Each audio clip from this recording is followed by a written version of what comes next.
Eleanor's curiosity to see Mrs. Ferrars was satisfied. She had found in her everything that could tend to make a farther connection between the families undesirable. She had seen enough of her pride, her meanness, and her determined prejudice against herself to comprehend all the difficulties that must have perplexed the engagement and retarded the marriage of Edward and herself had he been otherwise free. And she had seen almost enough to be thankful for her own sake. That one greater obstacle preserved her from suffering under any other of Mrs. Ferrars's creation, preserved her from all dependence upon her caprice or any solicitude for her good opinion. Or at least, if she did not bring herself quite to rejoice in Edward's being fettered to Lucy, she determined that had Lucy been more amiable, she ought to have rejoiced. She wondered that Lucy's spirits could be so very much elevated by the civility of Mrs. Ferrars, that her interest and her vanity should so very much blind her as to make the attention which seemed only paid her because she was not Eleanor appear a compliment to herself, or to allow her to derive encouragement from a preference only given her, because her real situation was unknown. But that it was so had not only been declared by Lucy's eyes at the time, but was declared over again the next morning more openly, for at her particular desire, Lady Middleton set her down in Berkeley Street on the chance of seeing Eleanor alone, to tell her how happy she was. The chance proved a lucky one, for a message from Mrs. Palmer, soon after she arrived, carried Mrs. Jennings away. "My dear friend," cried Lucy, as soon as they were by themselves, "I come to talk to you of my happiness. Could anything be so flattering as Mrs. Ferrars's way of treating me yesterday? So exceeding affable as she was. You know how I dreaded the thoughts of seeing her. But the very moment I was introduced, there was such an affability in her behaviour as really should seem to say she had quite took a fancy to me. Now was not it so? You saw it all, and was not you quite struck with it? She was certainly very civil to you." "Civil? Did you see nothing but only civility? I saw a vast deal more. Such kindness as fell to the share of nobody but me. No pride, no hauteur, and your sister just the same, all sweetness and affability." Eleanor wished to talk of something else, but Lucy still pressed her to own that she had reason for her happiness, and Eleanor was obliged to go on. "Undoubtedly, if they had known your engagement," said she, "nothing could be more flattering than their treatment of you. But as that was not the case—" "I guessed you would say so," replied Lucy quickly, "but there was no reason in the world why Mrs. Ferrars should seem to like me, if she did not, and her liking me is everything. You shan't talk me out of my satisfaction. I am sure it will all end well, and there will be no difficulties at all to what I used to think. Mrs. Ferrars is a charming woman, and so is your sister. They are both delightful women indeed. I wonder I should never hear you say how agreeable Mrs. Dashwood was." To this Eleanor had no answer to make, and did not attempt any. "Are you ill, Miss Dashwood? You seem low, you don't speak. Sure you ain't well?" "I never was in better health. I am glad of it with all my heart, but really you did not look it. I should be sorry to have you ill. You, that have been the greatest comfort to me in the world. Heaven knows what I should have done without your friendship." Eleanor tried to make a civil answer, though doubting her own success. But it seemed to satisfy Lucy, for she directly replied, "Indeed, I am perfectly convinced of your regard for me, and next to Edward's love, it is the greatest comfort I have. Poor Edward! But now, there is one good thing. We shall be able to meet, and meet pretty often, for Lady Middleton's delighted with Mrs. Dashwood, so we shall be a good deal in Harley Street, I dare say. And Edward spends half his time with his sister. Besides, Lady Middleton and Mrs. Ferrars will visit now. And Mrs. Ferrars and your sister were both so good to say more than once they should always be glad to see me. They are such charming women.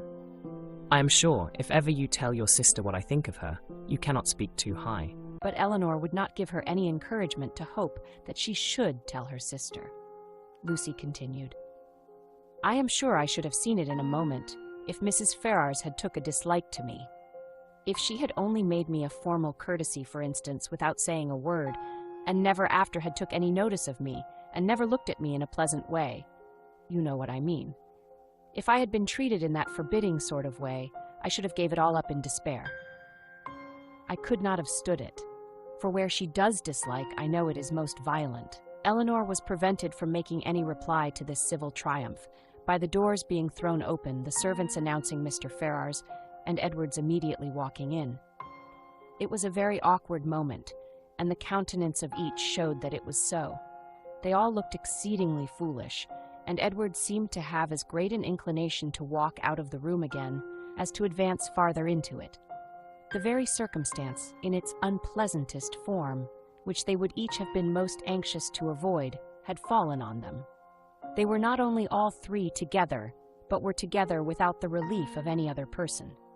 The ladies recovered themselves first.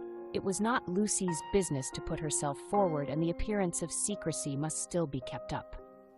She could therefore only look her tenderness, and after slightly addressing him, said no more.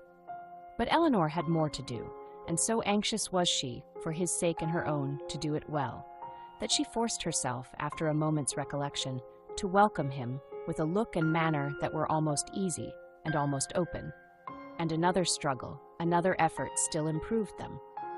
She would not allow the presence of Lucy, nor the consciousness of some injustice towards herself, to deter her from saying that she was happy to see him, and that she had very much regretted being from home when he called before in Berkeley Street. She would not be frightened from paying him those attentions which, as a friend and almost a relation, were his due by the observant eyes of Lucy, though she soon perceived them to be narrowly watching her. Her manners gave some reassurance to Edward, and he had courage enough to sit down, but his embarrassment still exceeded that of the ladies in a proportion which the case rendered reasonable, though his sex might make it rare, for his heart had not the indifference of Lucy's, nor could his conscience have quite the ease of Eleanor's. Lucy, with a demure and settled air, seemed determined to make no contribution to the comfort of the others, and would not say a word. And almost everything that was said proceeded from Eleanor, who was obliged to volunteer all the information about her mother's health, their coming to town, etc., which Edward ought to have inquired about, but never did. Her exertions did not stop here, for she soon afterwards felt herself so heroically disposed as to determine, under pretense of fetching Marianne, to leave the others by themselves.